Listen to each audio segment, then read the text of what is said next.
అమ్మా.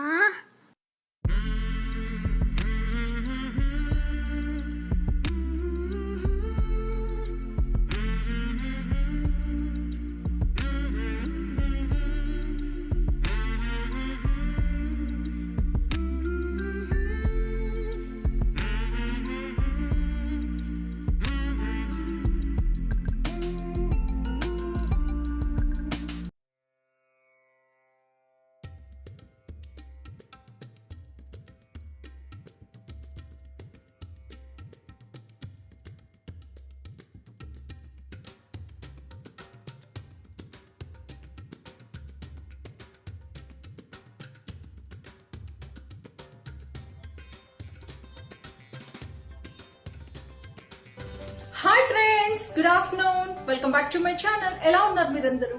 నేనైతే చాలా బాగున్నాను ఫ్రెండ్స్. ఈ రోజు నేను నా Monday morning 4:30 to 11 o'clock blog ని నేను మీతో షేర్ చేస్తున్నాను.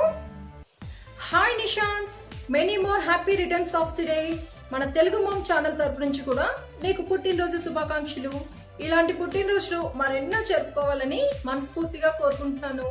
Once again many more happy returns of the day. God bless you. Shameela గారు, నజీర్ హుస్సేన్ గారు, మీకు మన తెలుగు మామ్ ఛానల్ తరపు నుంచి పెళ్లి రోజు శుభాకాంక్షలు అండి. ఇలాంటి పెళ్లి రోజులు మరెన్నో జరుపుకోవాలని మనస్ఫూర్తిగా కోరుకుంటున్నాను. Once again happy wedding anniversary. Enjoy your day. యశుకు శ్రేయకు ఇద్దరికి కూడా ఇప్పుడు ఫస్ట్ యూనిట్ టెస్ట్ జరుగుతున్నాయి స్కూల్లో, కాబట్టి రివిజన్ చేసుకుంటున్నారు.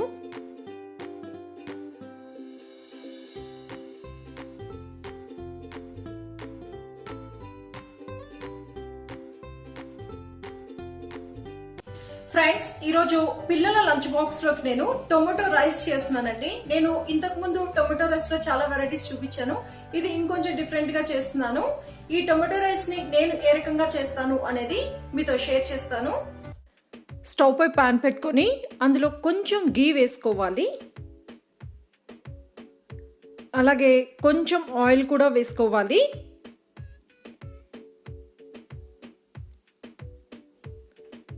ఇప్పుడు ఇది మొత్తం కూడా బాగా హీట్ అవ్వాలి.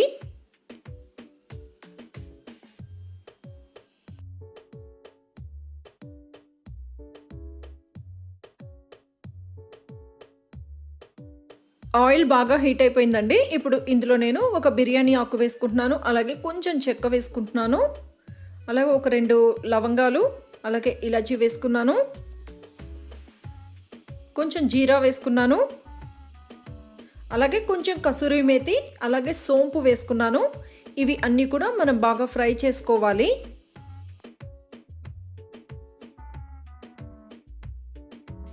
ఇవి మొత్తం కూడా బాగా ఫ్రై అయిపోయాయండి. ఇప్పుడు ఇందులో సన్నగా కట్ చేసుకున్న ఆనియన్ వేసుకున్నాను. నేను ఒక మీడియం సైజ్ ఆనియన్ని కట్ చేసుకుని వేసుకున్నాను.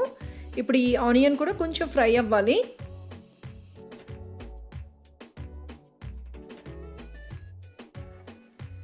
ఇప్పుడు ఇందులో నేను కొంచెం సాల్ట్ వేసుకుంటున్నాను. సాల్ట్ వేసుకున్న తర్వాత మనం బాగా మిక్స్ చేసుకోవాలి. సాల్ట్ వేసుకుంటే ఆనియన్ వచ్చి తొందరగా మగ్గుతుంది, కాబట్టి నేను ఇప్పుడే సాల్ట్ వేసుకున్నాను. ఇప్పుడు ఇందులో నేను కొంచెం టర్మరిక్ పౌడర్ వేసుకుంటున్నాను.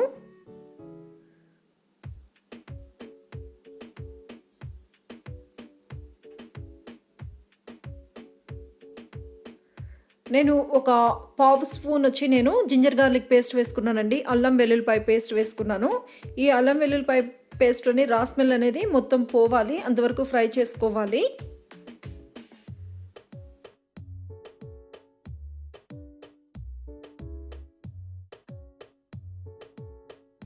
మొత్తం కూడా బాగా ఫ్రై అయిపోయాయి.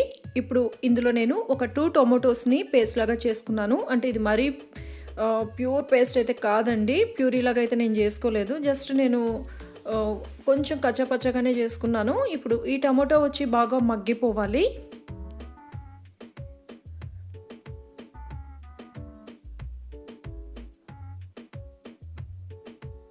ఇప్పుడు ఇందులో నేను కొంచెం చిల్లీ పౌడర్ వేసుకుంటున్నాను. చిల్లీ పౌడర్ వేసిన తర్వాత ఒకసారి బాగా మిక్స్ చేసుకోవాలి.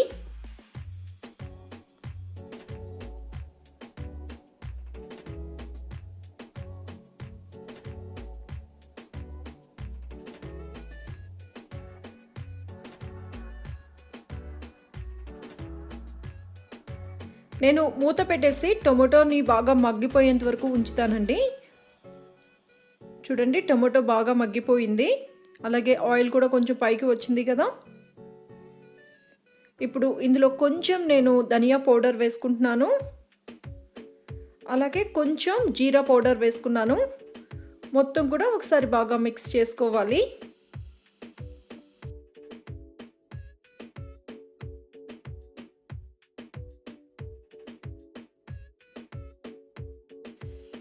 ఇప్పుడు ఇందులో నేను కొంచెం షుగర్ వేసుకుంటున్నాను. ఇది ఆప్షనల్ మాత్రమేనండి, మీకు ఇష్టం ఉంటే వేసుకోండి, లేకపోతే అవాయిడ్ చేయండి. ఏదన్నా సరే మనం టొమాటోస్ని యూస్ చేసినా లేకపోతే చింతపండును యూస్ చేసినా అందులో కొంచెం షుగర్ వేస్తే టేస్ట్ అనేది ఇంకా బాగుంటుంది. కాబట్టి నేను ఒక హాఫ్ స్పూన్ షుగర్ వేసాను. ఇప్పుడు నేను మూత పెట్టేసి మళ్ళీ ఒక 2 మినిట్స్ సిమ్లో మగ్గనిస్తాను. చూడండి, మొత్తం కూడా బాగా మగ్గిపోయింది. నేను ఆల్రెడీ రైస్ని ముందుగానే బాయిల్ చేసి పెట్టుకున్నానండి. ఇప్పుడు ఆ రైస్ని ఇందులో వేసుకుంటున్నాను.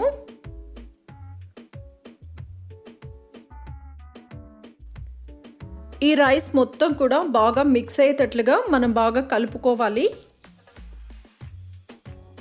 చూడండి, ఈ రకంగా మనం మొత్తం కూడా బాగా మిక్స్ చేసుకోవాలి. ఇప్పుడు సాల్ట్ అది నాకు కొంచెం తగ్గినట్లు అనిపించింది, కాబట్టి నేను ఇంకొంచెం సాల్ట్ వేసుకుంటున్నాను. సాల్ట్ వేసుకున్న తర్వాత ఒకసారి బాగా మిక్స్ చేసేసుకొని ఇప్పుడు మూత పెట్టేసుకొని ఒక 2 మినిట్స్ మగ్గనివ్వాలండి. ఇలా మగ్గనిస్తేనే మనకి అన్ని ఫ్లేవర్స్ కూడా రైస్లోకి పడతాయి. నేను 2 మినిట్స్ తర్వాత మూత తీసేసాను. ఒకసారి మిక్స్ చేసేస్తున్నాను. ఎంతో టేస్టీగా ఉండే టొమాటో రైస్ రెడీ అయిపోయిందండి.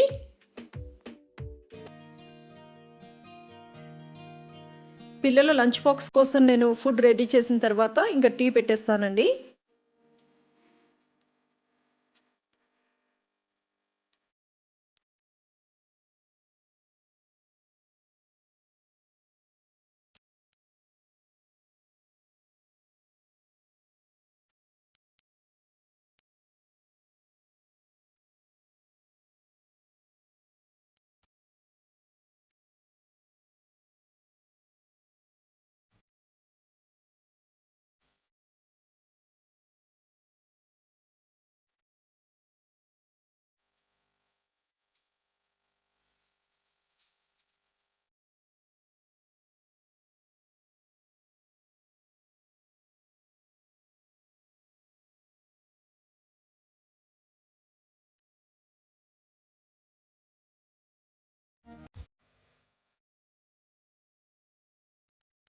పిల్లలు రెడీ అయిపోయారండి.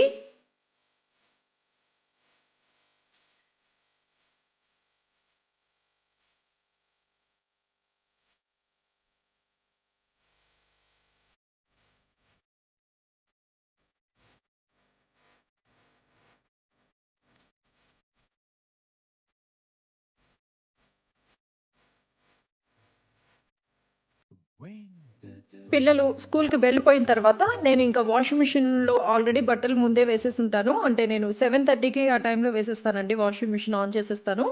8 కల్లా అయిపోతుంది. పిల్లలు స్కూల్కి వెళ్ళిన వెంటనే నేను బట్టలు ఆరేసేసుకుంటాను.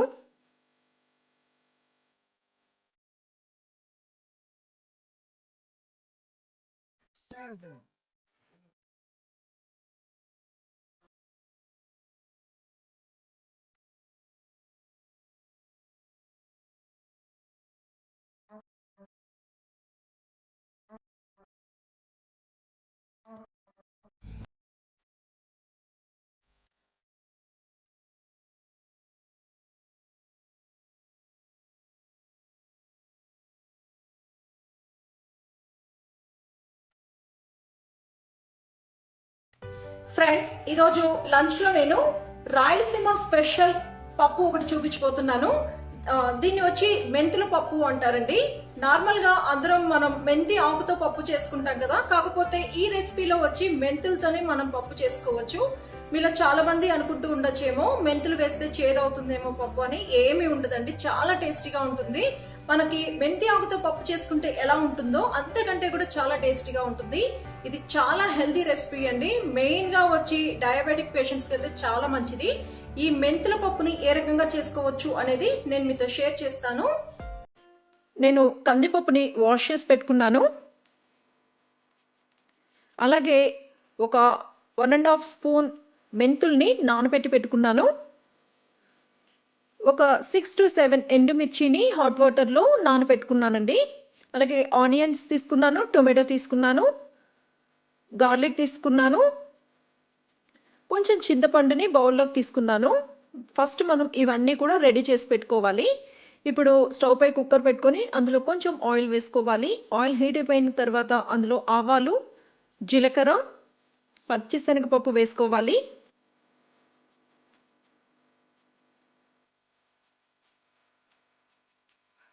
ఇవన్నీ కొంచెం ఫ్రై చేసుకోవాలి. తర్వాత ఇందులో కొంచెం కరివేపాకు వేసుకోవాలి. ఈ కరివేపాకును కూడా మనం బాగా ఫ్రై చేసుకోవాలి.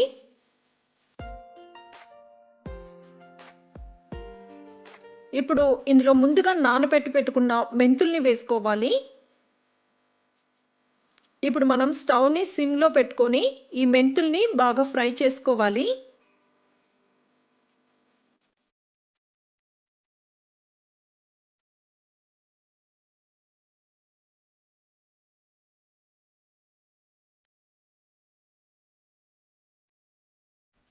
చూడండి, మెంతులు బాగా ఫ్రై అయిపోయాయి, కలర్ కూడా చేంజ్ అయిపోయాయి.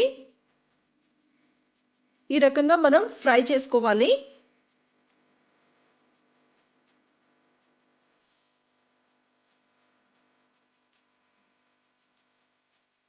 ఇప్పుడు ఇందులో ముందుగా నానబెట్టి పెట్టుకున్న కందిపప్పు వేసుకోవాలి. కందిపప్పుని కూడా మనం కొంచెం ఫ్రై చేసుకోవాలి. ఒక 2 minutes ఫ్రై చేస్తే సరిపోతుంది. ఇప్పుడు ఇందులో ఆనియన్ వేసుకోవాలి, గార్లిక్, టొమాటో వేసుకోవాలి. సరిపడినంత వాటర్ వేసుకోవాలండి, మరీ ఎక్కువ వాటర్ వేసుకోకూడదు. అంటే మనకి ఈ పప్పు అనేది కొంచెం గట్టిగానే ఉండాలి. నెక్స్ట్ నేను పెట్టుకున్న ఎండుమిర్చిని కూడా వేసుకున్నాను. అలాగే కొంచెం పసుపు వేసుకున్నాను. మొత్తం కూడా ఒకసారి బాగా మిక్స్ చేసుకుందాము. ఇందులో చిల్లీ పౌడర్ ఏది వేయమండి, ఈ చిల్లీస్తోనే మనకి ఆ స్పైసీనెస్ అనేది వస్తుంది. అలాగే చింతపండుని నేను ఒక గిన్నెలో పెట్టుకొని కుక్కర్లో పెట్టుకున్నాను. అంటే మనం డైరెక్ట్గా పప్పులో వేస్తే ఉడకదండి పప్పు, అందుకని ఇలా గిన్నెలో పెట్టుకుంటే మనకి తొందరగా ఉడికిపోతుంది.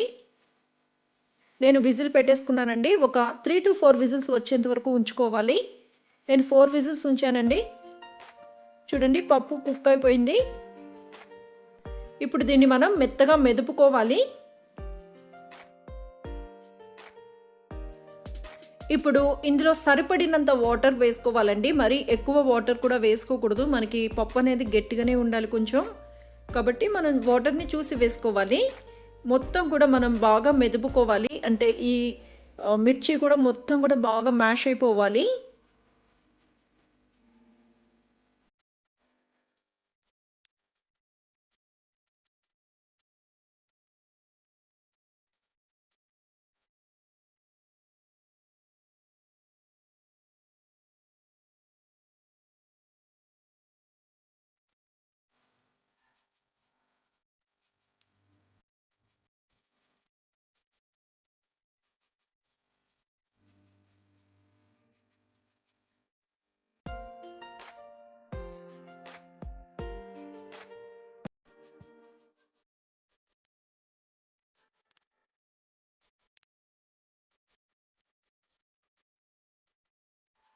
ఎంతో టేస్టీగా ఉండే రాయలసీమ స్పెషల్ మెంతుల పప్పు రెడీ అయిపోయిందండి. మీరు కూడా ఒకసారి తప్పకుండా ట్రై చేయండి. ట్రై చేసి టేస్ట్ ఎలా ఉంది అనేది నా కమెంట్ సెక్షన్లో మెన్షన్ చేయండి. ఇది వచ్చి చాలా హెల్దీ రెసిపీ అండి, అంతేకాకుండా చాలా డిఫరెంట్గా కూడా ఉంటుంది, చాలా టేస్టీగా ఉంటుంది. ఇది తప్పకుండా ట్రై చేయవలసిన రెసిపీ అండి.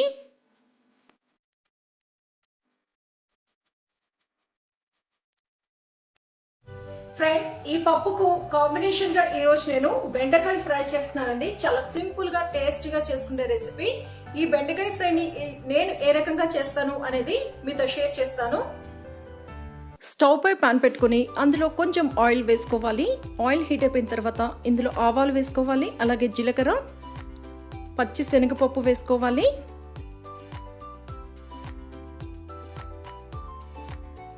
క్రష్ చేసుకున్న వెల్లుల్లి రెబ్బలు వేసుకోవాలి, అలాగే ఎండుమిర్చి వేసుకోవాలి. నేను కొంచెం కరివేపాకు కూడా వేసుకున్నానండి. ఇవి అన్నీ కూడా మనం బాగా ఫ్రై చేసుకోవాలి. తాలింపు మొత్తం కూడా బాగా ఫ్రై అయిపోయిందండి. ఇప్పుడు ఇందులో నేను ఒక ఆనియన్ని కట్ చేసుకొని వేసుకున్నాను. ఈ ఆనియన్ని కూడా మనం బాగా ఫ్రై చేసుకోవాలి.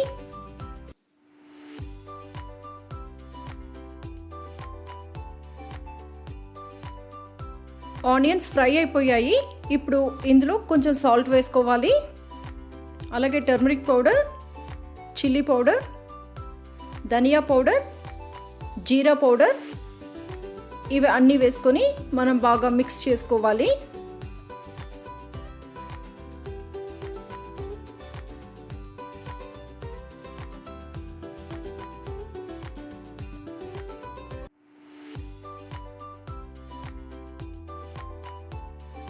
ఇప్పుడు ఇందులో కట్ చేసుకున్న బెండకాయ ముక్కలు వేసుకోవాలి. ఇప్పుడు మీడియం ఫ్లేమ్లో మూత లేకుండా మనం ఫ్రై చేసుకోవాలి. ఎప్పుడైనా సరే బెండకాయ ఫ్రై చేసేటప్పుడు మూత పెట్టి ఫ్రై చేస్తే మీకు స్టిక్కీగా అవుతుంది. కాబట్టి మూత లేకుండా ఫ్రై చేస్తే మీకు స్టిక్కీనెస్ అనేది ఉండదు. నేను ఇప్పుడు మూత లేకుండానే ఫ్రై చేస్తున్నానండి.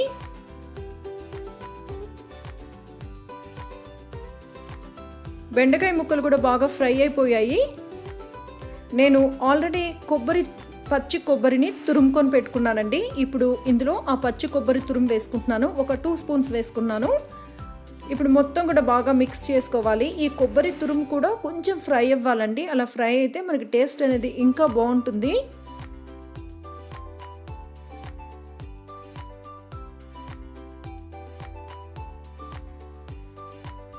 కొబ్బరి తురుము వేసిన తర్వాత సిమ్లో పెట్టుకొని ఒక 5 మినిట్స్ అయినా మనం ఫ్రై చేసుకోవాలండి. ఎంతో టేస్టీగా ఉండే బెండకాయ ఫ్రై రెడీ అయిపోయిందండి. ఈ రెసిపీ తెలియకపోతే మీరు కూడా ఒకసారి తప్పకుండా ట్రై చేయండి. ట్రై చేసి టేస్ట్ ఎలా ఉంది అనేది నా కమెంట్ సెక్షన్లో మెన్షన్ చేయండి.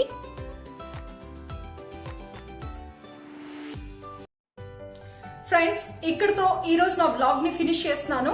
ఈ వీడియో మీకు నచ్చిందనే అనుకుంటున్నాను. ఈ వీడియో కనుక మీకు నచ్చినట్లయితే నా వీడియోని లైక్ చేయండి, షేర్ చేయండి, కామెంట్ చేయండి. అలాగే నా ఛానల్ ని ఇప్పటి వరకు సబ్స్క్రైబ్ చేసుకోకపోతే తప్పకుండా సబ్స్క్రైబ్ చేసుకోండి. పక్కనున్న బెల్ ఐకాన్ ని యాక్టివేట్ చేయండి. Thanks for watching.